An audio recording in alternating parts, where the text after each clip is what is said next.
Nancy in Atlanta. Nancy, you're live, line one. Hey, John. Thanks so much for taking my call. And wow, what an explosive show today. I just want all Georgians that can hear my voice, if you can leave now and meet me in Athens. I plan to be there by about 11:30, hopefully noon. I am going to do a grassroots Stop the Steal rally, protest, peacefully supporting our legislators that are standing up for us, and encourage those that aren't to stand up for us Georgia voters that are worried about did our vote count, and investigate all of these alleged fraud. And more keeps coming out every day, thanks to you. Unbelievable. So I have two questions for you real quick, John. Do you know where in Athens we should go? Because even if I don't know where they're meeting, I'm going to Athens with my flags today, and I am standing up. These things, if they are scared of Antifa, or if they are scared that Atlanta's going to get burnt down because they stand up for my vote, I'm not scared, and there's strength in numbers. So if anyone can meet me there today, please meet me there. So number one, if you know where they're meeting, that's great. Number two, quick comment. I don't know if you heard the interview last night on Newsmax. I believe it was Greg Kelly had Senator David Purdue on. He spoke down to Georgia voters again. He said twice, I know they're upset because their guy didn't win. He doesn't get it. This is so far beyond Trump. Yes, we love Trump, but you know what? We are not going to vote in another rigged election. They're not listening. So thank you for being there for us, and thank you for listening. Adrian in RVA, you're on line one, you're live. Good morning, John. Hey, Good morning. I agree with everything you just said. We can't be afraid, especially what they're saying. I think it's another cop-out excuse just to not do their job. But I'm calling you because something I heard you say yesterday, and it's funny to me that every time you bring it up to Democrats, I heard you on Miranda Khan's when you were going back and forth. News on with Miranda Khan. Yes. Yes. And long story short, it just blew my mind hearing folks, Democrats for that example, people who call in and gloat on what's going on and never, ever admit that suicides are happening, that people are losing their livelihoods, that students and kids are losing education. I've yet to hear a Democrat or somebody, I don't talk about like politicians. I'm talking about just normal people like me, you and I, who get up and work every day. They never, ever say that, admit that, or acknowledge it. Last night, I've been looking for an indoor basketball court to play with my son.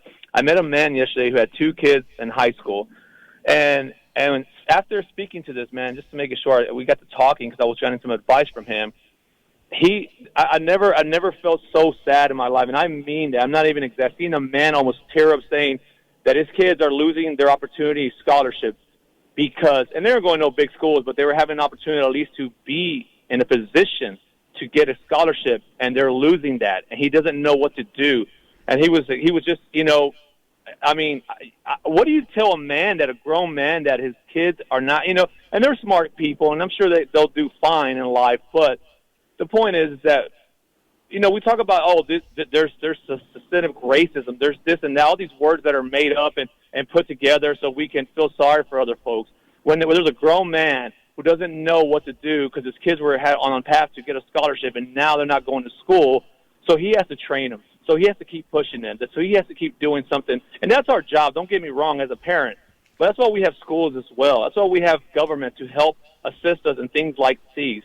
But no, they don't even acknowledge that. And that's what ticks me off more than anything. Listening to that conversation of you yesterday, just, I'm not taking away from Georgia. I know those folks are fighting right now, and I know it's what's important right now. But the people out there are important too. And I have to share that because, if you would have saw this guy's eyes, and he didn't tear up or he didn't cry, but he was tearing up, and his eyes were watering. Wow.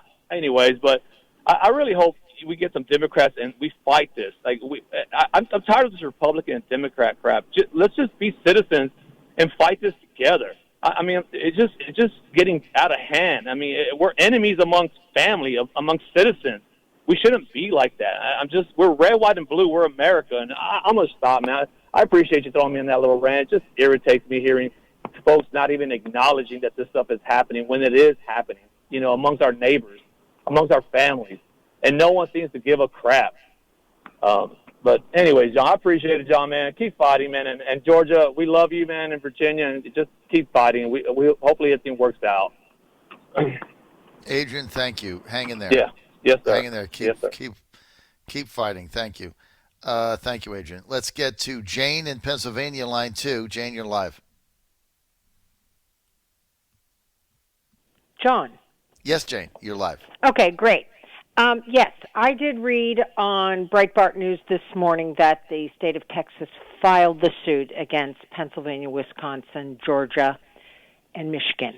And it has to do with the fact that they violated the election clause of the Constitution because they changed the election laws without going through the state legislatures. That's a common theme. That's the argument that's happening here in Pennsylvania as well. That's going to Alito this morning. And then they also said that counties had different laws and procedures within states, and that violates the Equal Protection Clause of the Constitution. So I think, based on what I've read and I've heard, spoken by Levin and Ted Cruz, that the Pennsylvania case and now this Texas case, that is what will determine how this election goes forward. I would urge your people in Georgia to go out and continue to have a Stop the Steal rally and put pressure on their legislators. But what we've seen throughout this process, particularly here in Pennsylvania where I live, they don't care about the electorate. They don't care about what we want. It is a club. They're in the club, and they're going to protect themselves and the goodies that they get by being in the club. And it's time for the people to rise up and take back government. Jane, define they. Who is they? I think all these elected representatives, there's a system. Look, it's a system. People are elected. They get in there. They're supposed to vote for you, but somehow their views are distorted by the attitudes. It's like groupthink, norms of behavior. People lose their individuality. They lose their independence. They let's take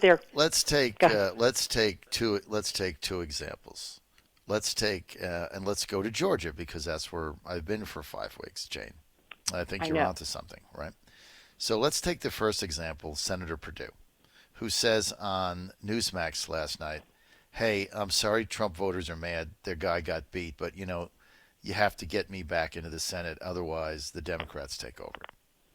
So, he doesn't get it, right? He has no idea of the voters that he's trying to get to vote for him that he's representing, why they're upset. He's clueless, tone deaf, okay? Oh, no, he's not clueless.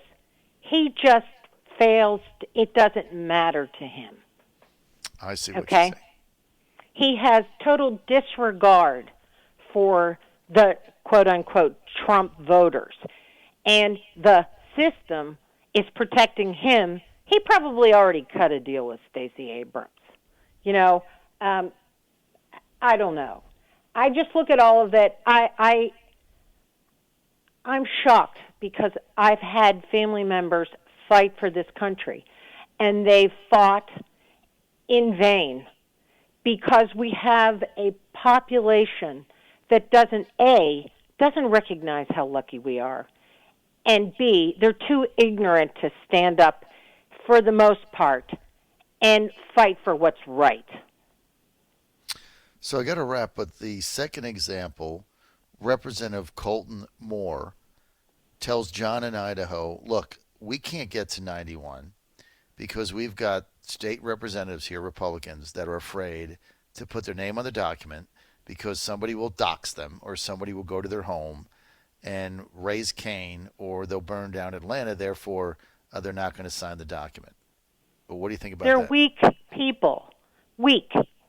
And they're an embarrassment to this country. And their constituents should demand that they stand up and do what they were elected to do, which is do the right thing. It's clearly evident to all of us out here who have been searching for the facts that there's widespread corruption and it was ostensibly done in a legal manner. It was not. They subverted the will of the people by playing at the fringes of the law. And let's get to Mike in Woodstock, Georgia. Mike, you're live. Line 1. Hey, Godzilla. The truth. How you doing, John? Thank you. I love when you call me that. I won't do it no more. Hey, yesterday I was in Jasper, Georgia. Beautiful place. And I got to meet with Senator Purdue. And everybody, they had a little rally there, and everybody was taking their pictures and stuff. And I think it was he didn't have a Q&A. And I asked him a question. I said, how come you're not fighting for Trump? Why are you not fighting for yourself?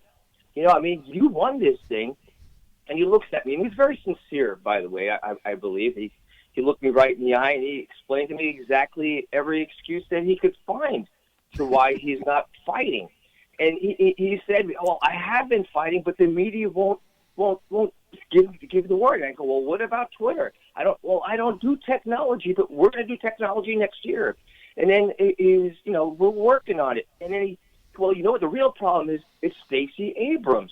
This is exactly what he said to me, and I'm like going, and he looked like a man that was on the ropes, and he was about ready to cry because he didn't know how to punch his way out of this paper bag, if you will. And I think what's going on, why these people don't fight, is they never really had a struggle for their political careers before. I'm on the board. I was on the board of the HOA, and I tell you what, I had to get off the board because I was making too many friends. The real question was, what was the payoff for me? There was no payoff. But the other board members, they lacked courage. They couldn't stand up. If they felt a little pressure from the homeowners, they would run away. And so, in America, we've got it great. We don't know what it's like to struggle. I grew up on welfare and housing projects in New York City. I have an idea what struggle is like, but when you go to China and you got to work in a slave shop, that's a different set of circumstances. So, and I think that's all I really wanted to say, but I was just not impressed with Purdue, and I'll vote for him. I told him I'd vote for him, but I really don't have many choices right now. So that's all I have to say, sir. Great feedback, Mike. Thank you. Great feedback. That's fantastic. That's why we're here, Mike. Thank you, and thanks for going and calling in today, Mike from Woodstock. I agree with you. I mean, the excuses. I mean, the fake news doesn't get it out. I mean, you were at the rally. I mean, everybody was screaming, fight for Trump. All you had to do was grab the microphone and say, you bet your bottom tail I'm going to do it. I want a special session. That's all he had to do. Instead, he says, Trump's a great guy, and he runs away. That's what he did. I mean, we can't make this up, Mike.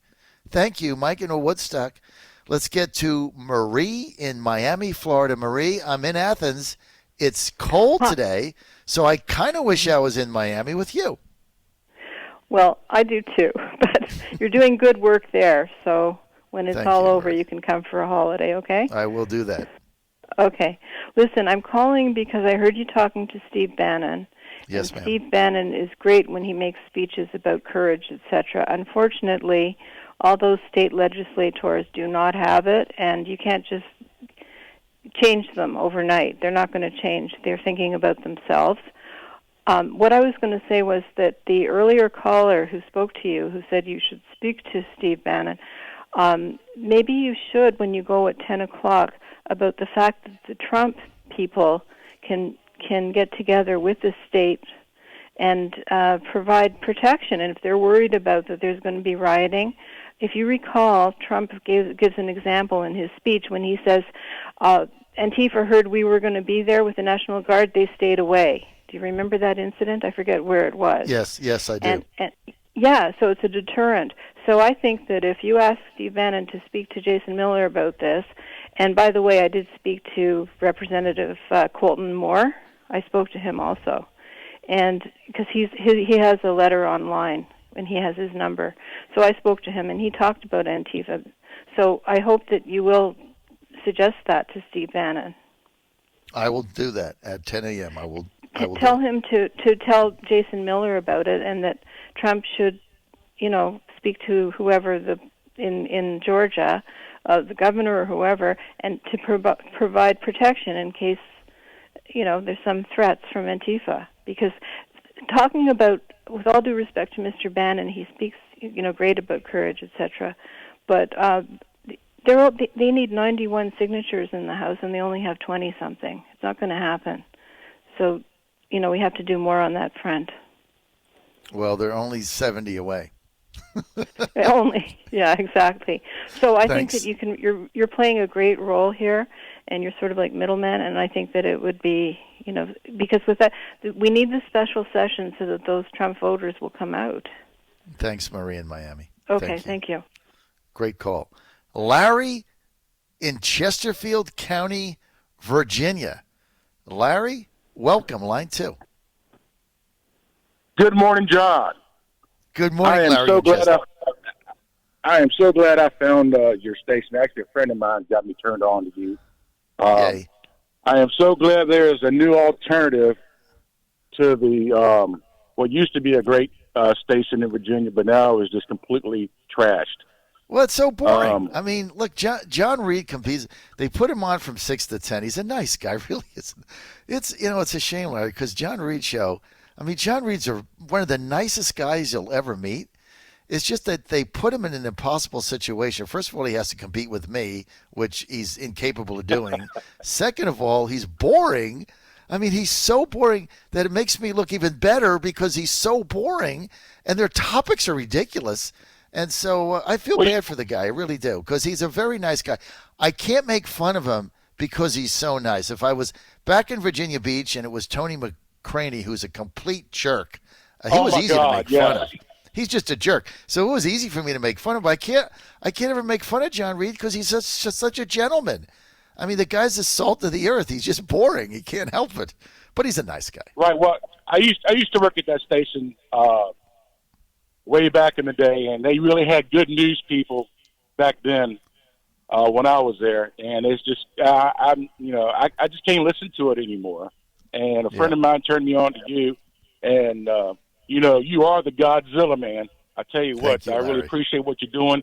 I've got a cousin of mine that lives right outside of Atlanta, and all of her neighbors and friends are echoing everything the people in Georgia are saying. They're fit to be tied. And I guarantee you, if those legislatures are afraid of Antifa, I guarantee you there are people that live in Georgia that wouldn't mind standing up to Antifa. Because I know of people here in the Richmond area that's ready to stand up to them if they come back here. It's just, we got to have my great-great-great-grandfather fought in the Revolutionary War. He was with Washington and Valley Forge. And I became a Chesterfield poll official. I took the oath and everything. And I checked the wrong box because it didn't use me. I became a poll watcher for the Trump campaign. And the lady there, the election official, she was very nice. And she was trying to tell me how to keep my 6-foot distance. And I said, ma'am, and I know by law, I have a right to be within earshot and seeing distance of what's going on. I said, I'm not here to cause any problems. I'm here just like you. I'm a concerned citizen, and I'm doing my duty. And I said, in fact, I'm an election official as well, because I went and took the oath. Let me tell you something, John. When I took that oath to defend the Constitution of this country and the Commonwealth of Virginia, I had a charge go through me that was unbelievable. Because I knew I was being serious about this country. And, I'm trying to find a way to get more involved. I really am. My great-great-grandfather can lay his life on the line for this great country. I can at least do some part. Well, Larry, you got to keep fighting. The first thing is getting involved with our show, calling in, doing things like that.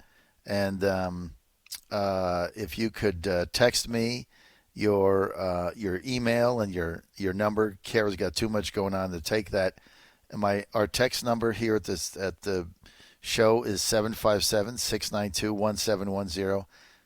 Jot that down, 757-692-1710.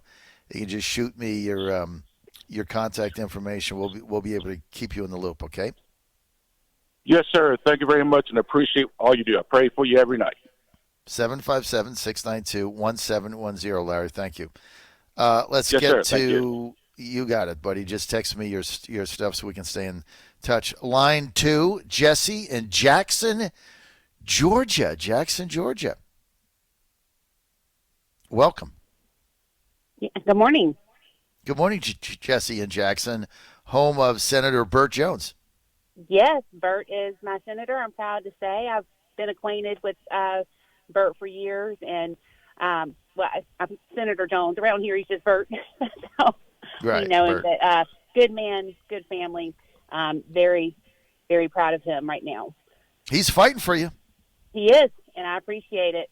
And we all appreciate it. He's fighting for us. He's fighting for the country, and it's a great feeling to feel like small town Georgia's saving the country, helping to save the country anyway.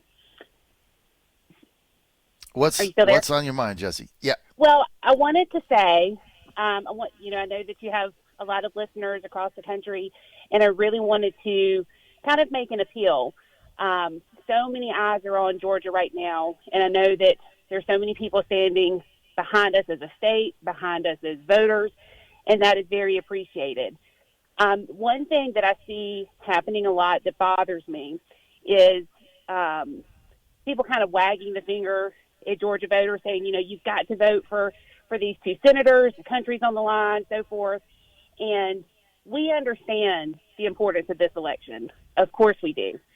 But we're having an issue that, Georgia voters, Republicans, Patriots are not feeling like Senators Loeffler and Purdue are standing with us, and that's a problem. And Patriots don't take kindly to the psychology of this group of people. They just don't take kindly to being told you have to do something that feels wrong to you. So for all the people that are interested and want to help, just as a good strategy, please consider putting your energy towards applying pressure to these two senators and not shaming the voters of Georgia. That's not helping anyone to feel any better about the situation we're in.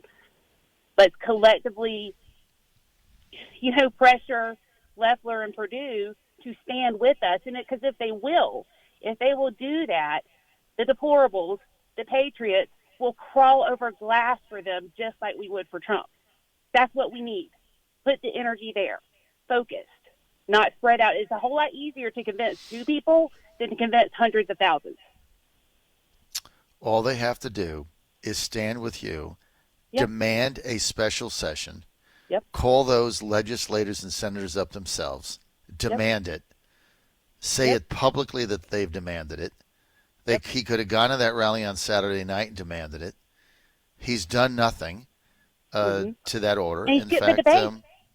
That was a slap in the face. Skipped the debate. Yeah. I was these are people I've met face to face. I've shaken Senator Purdue's hand many times, and it's just disappointing. And I want to believe in them. And it, to me, it's almost a politician's dream to be able to have a one-issue campaign. One issue. They only need to talk about one thing, and it'll be a landslide for them. I mean, it's so confounding to me. It's tough. But I just ask we appreciate all the support. We sincerely do. And I think that people have good intentions. I don't think that this is malicious. I would just like to say, hey, join us and let's do this together instead of kind of dividing these efforts, and making the voters feel backed into a corner, because that's not effective. That's not as a Georgia Patriot and being on the ground here, that's not helping. So. Jesse, thank you. I really appreciate it. Let's get to Lee in Athens. Lee, you're live. Line 2, Lee in Athens. Lee, you're live. All right, Lee is not there. All right. Lee, if you want to call back, I got 2 minutes. 888-480-JOHN, 888-480-5646, 888-480-5646. And Leslie in Virginia Beach says Senator Purdue is acting like the anointed one. Exactly. Lee is back. Let's get Lee in Athens. Lee, you're live. Line 1, sir. Hi there, John. Thanks for taking my call. Yes, regarding Lee.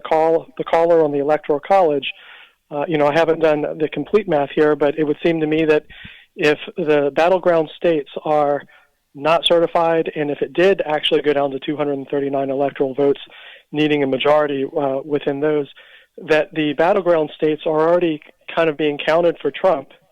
So the remaining Electoral College votes, Trump would have a majority within that batch of 239 electoral votes. So I think the call is kind of a moot point. I never thought of that. Because if you took the votes away from Biden, right? If you took Wisconsin, Pennsylvania, Georgia, and what was the other one, Arizona, away from Biden, Trump would have more votes than Biden. So it's moot, right? Thank That's you. Right. So it takes Lee from Athens to figure this. we talked about this for an hour, and Lee solves it in 25 seconds in Athens, Georgia. Do you have time for me to mention one other thought? Of course, Lee. Of course. Okay. I noticed on the Steve Bannon show, it's been thrown around by you and others, the idea of a recall. I don't know why this isn't gaining more traction and popularity. We have a perfect opportunity to hit three birds with one stone. One, it signals at least a shot across the bow for other Georgia legislators right now, if we had at least the credible threat of a recall regarding their heading into the Trump handling of the Trump campaign in Georgia. But advertising the recall opportunity will also effectively get out the deplorable vote for Purdue and Loeffler on January the 5th.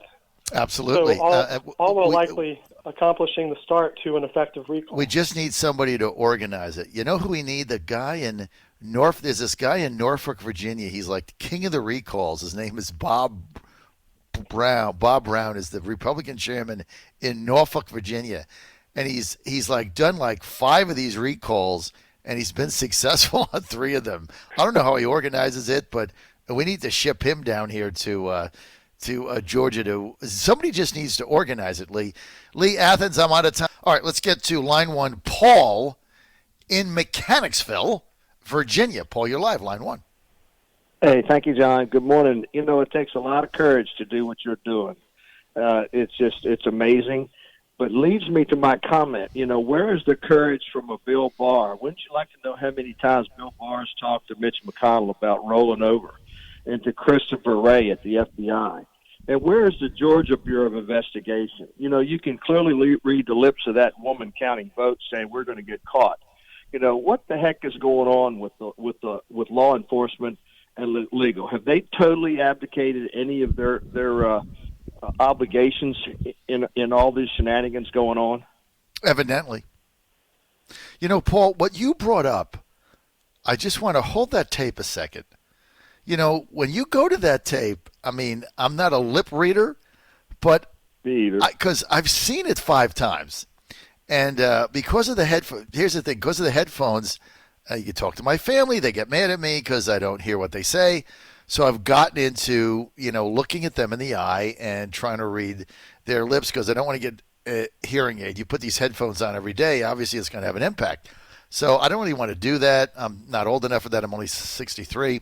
So, but I thought she said, I thought her lips said, we're going to get caught. I can't believe you said that. I said to myself, nah, that couldn't be. But that's what I thought. She said, we're going to get caught, right? And that's what I saw. That's what I watch anything and everything, as you know. And I'm saying to myself, if you put those 5 people that were left in that room to count in 5 different rooms and had a good investigator from Georgia Bureau of Investigation ask each one of them questions and try to find out the stories of the 5 of them, how they matched or met. It's all going to collapse. Or didn't. would all collapse. Yep. And there's why? Does people of Georgia need to ask themselves about the legal what's going on in there legally with their Bureau of Investigation? They've all been told to stand down, John.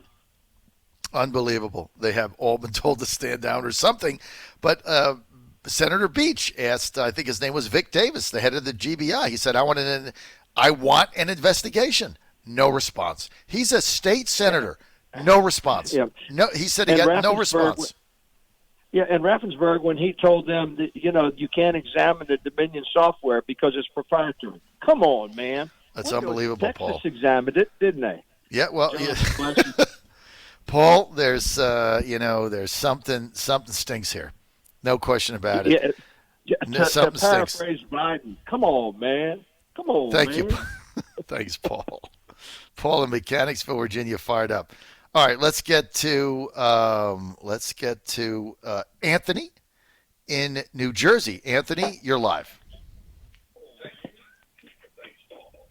Anthony, you're live.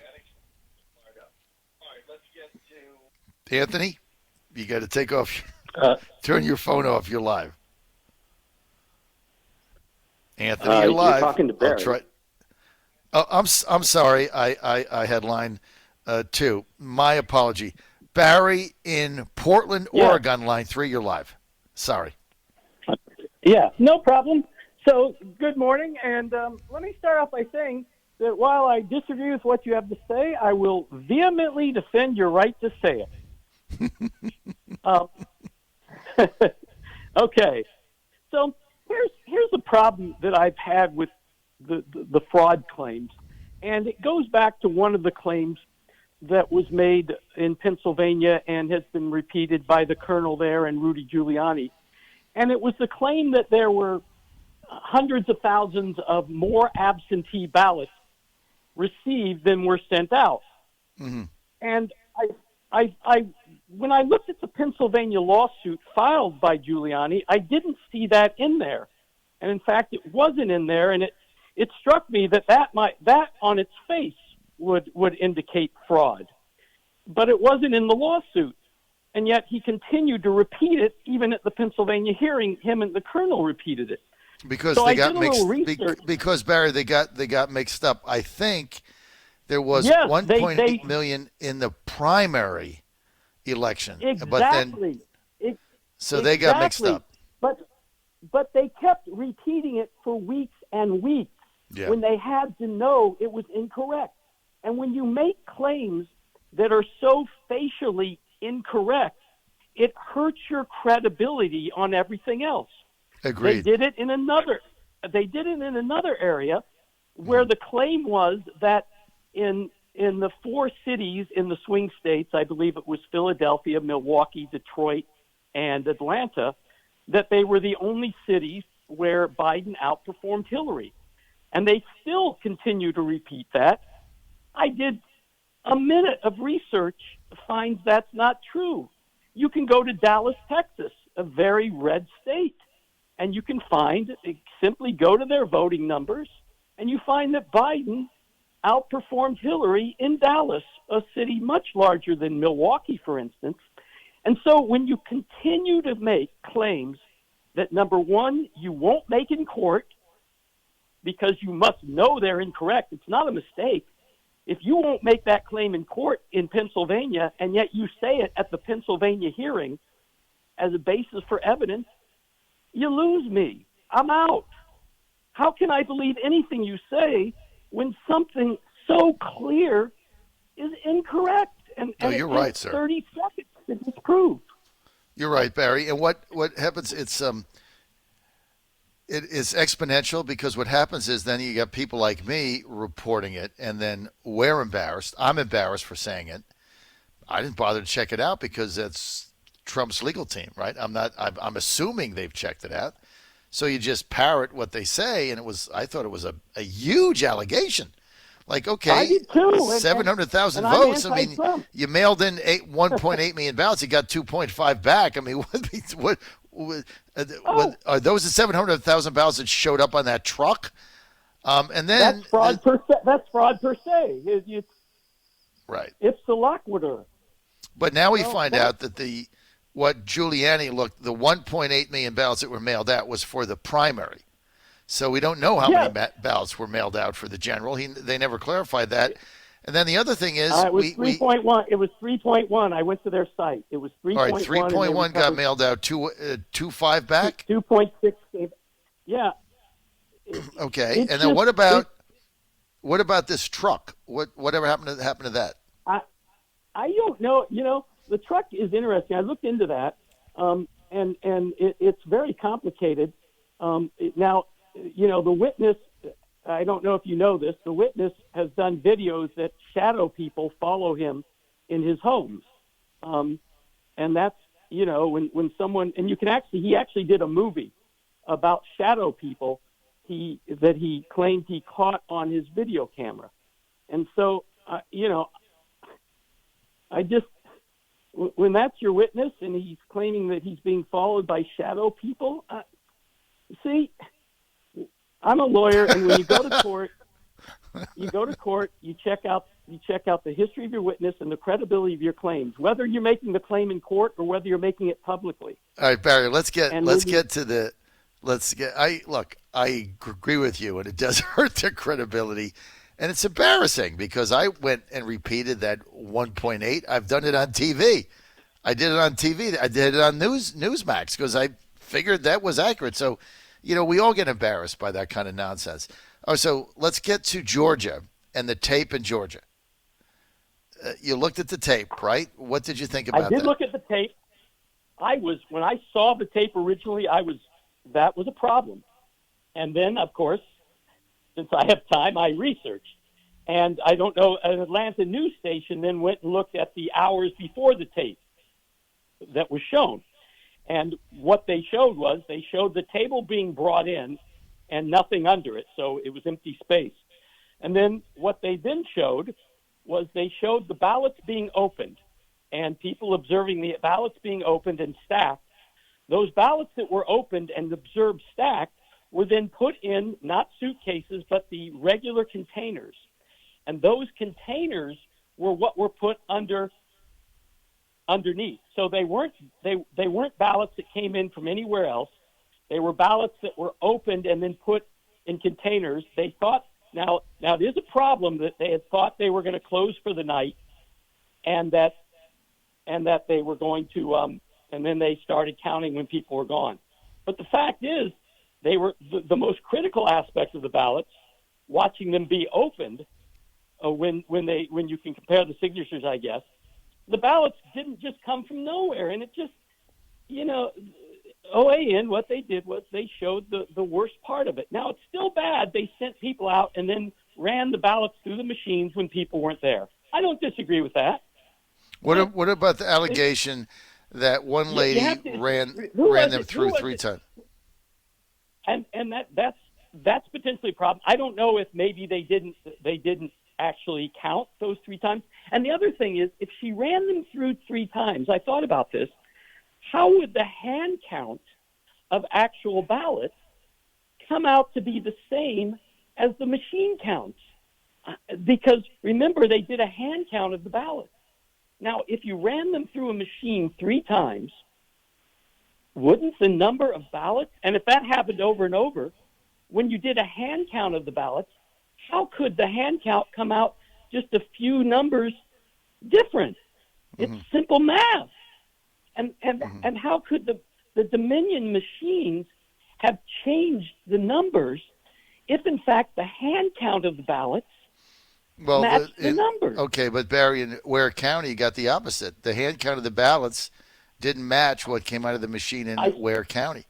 It just didn't match. Not in the original recount. I've seen that report, and it's disturbing, but I haven't seen Ware County disputes it, blah, blah, blah. But what you see is, when you see a continued pattern of, this argument that if you hand count the ballots and they come out almost within numbers less than thousands. All right, so Barry, sum up your call. That's my problem. Sum up your call. Just sum. I got to get to Anthony in New Jersey. Sum up your very call. Simple. Just sum it. When you make claims, especially when you're lawyers, that take 1 minute to disprove, you lose your credibility. All right, Barry. Thank you. Sorry. No, look, this is open for everybody. I mean, you bring up good stuff. Certainly, the 1.8, 2.5 thing, that was a major problem and kind of embarrassing for all of us because I don't know where the hell he thought he was going with that. I mean, that's just simple. Like that's such a simple mistake that, it kept getting repeated. So you're right about that, Barry. Thank you. Let's get to Anthony in New Jersey. Anthony, you're live. Hey, John. Thanks for taking my call. And I wasn't planning on talking about this, but I just want to address the conversation you had with the caller before you.